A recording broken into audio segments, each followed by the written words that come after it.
Hello, it's me, and this is my iPad 4.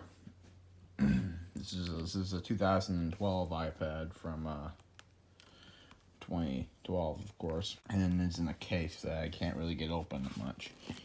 This iPad was the best of its time back in 2012, like 6 years ago. And I can't get the case off. I just want to show the iPad itself.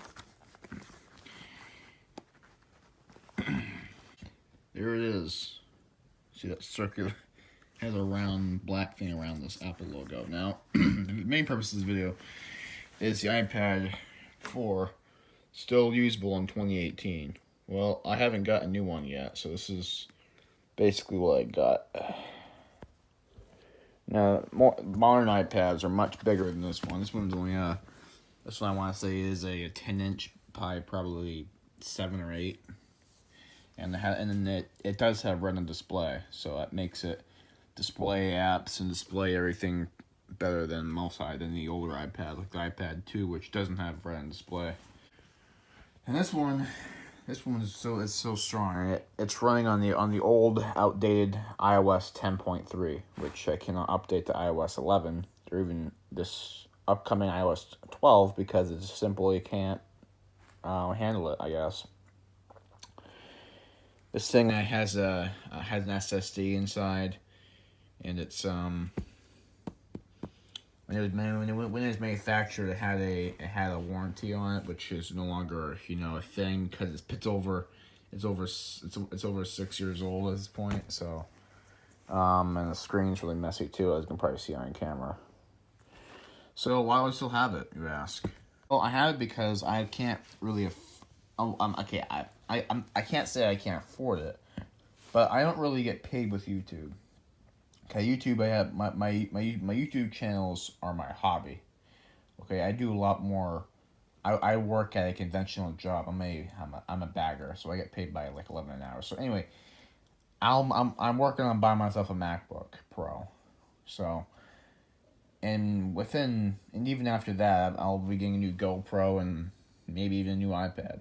I mean, if I'm lucky, I can get a new iPad. Now this one's good for small things. Now, it's so outdated that like the screen freezes up on me sometimes. It freezes. I can't really do much with it, so I have to do the hard reset. I have to do all this crap to it afterwards.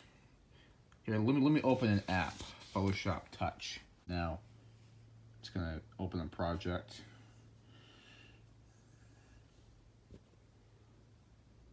Oh shoot! See that? The app just closed right up on me.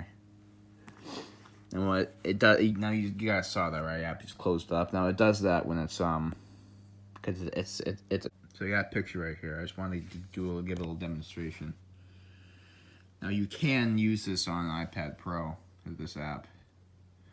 It's kind of like the touch version of Photoshop CS6 or Photoshop Creative Cloud version. So I'm just gonna paint on this just to give you guys a idea what it's like. Now this iPad can still run Photoshop Touch, despite the fact of it of it closing up on me by itself. It still works to this day. It's just not as well functional as most of the iPads. Now Apple does slow down older devices to encourage users to upgrade to the latest and greatest models. Now because of that, this iPad right here is I don't want to trash talk it, but it's a piece of crap. Bottom line, it can run Photoshop Touch, big whoop.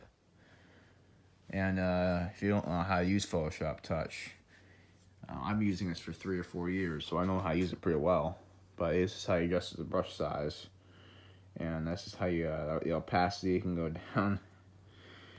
I personally love computers more than I like most smart devices, but I'm not doing an editing tutorial either. I'm just want to show you guys how this thing runs modern applications. Now it does that because the graphics quality of this thing has to catch up, and you can actually sync this over. Now new iPads like the iPad Pro or the iPad itself can actually run programs like this, and you can edit can export photos like this in 4K.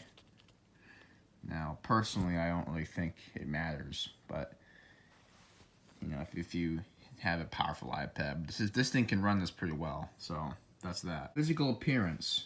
This iPad looks okay from at first glance, besides the fact that it's all covered in fingerprints. The one thing I will strike against this iPad is that there is a crack right here. It's getting bigger too. This was once a little speck. One time I was hitting a rock, and a piece of rock came flying off and hit the bezel and cracked it. And it's getting bigger by the minute. So that's another downside. And it always gets covered in crap, fingerprints, and which can be cleaned. And it always gets dirty. And this camera right here is about a 5 megapixel camera. It's not very high end. Like my phone, which I'm recording this right now, has a 12 megapixel dual camera sensor, dual image sensor, which can pick up, you know, images in really good quality for a phone camera, but not for pro photography uses.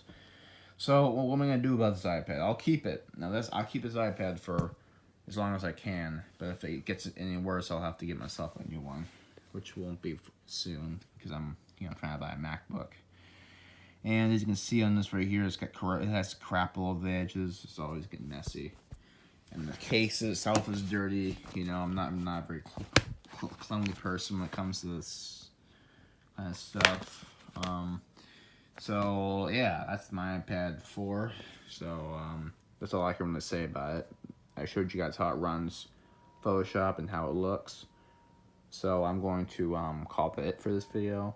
So don't forget to like and subscribe, and don't forget to check out my gaming playlist. Don't forget to peace out. Hey guys, now this is actually not working right now because the Wi-Fi card on this iPad is not very powerful, but it plays back YouTube videos pretty fine. Now I'm just gonna throw it out there. You gotta believe me, it does. I'm not gonna be able to show it to you guys because the stupid thing's not loading. See, it even says no connection. And I know my internet's fine because if I were to play this on my phone, it would be a lot more faster. And I'm recording this on an iPhone 8 Plus, so I know it's gonna film a lot better than that. So that's that.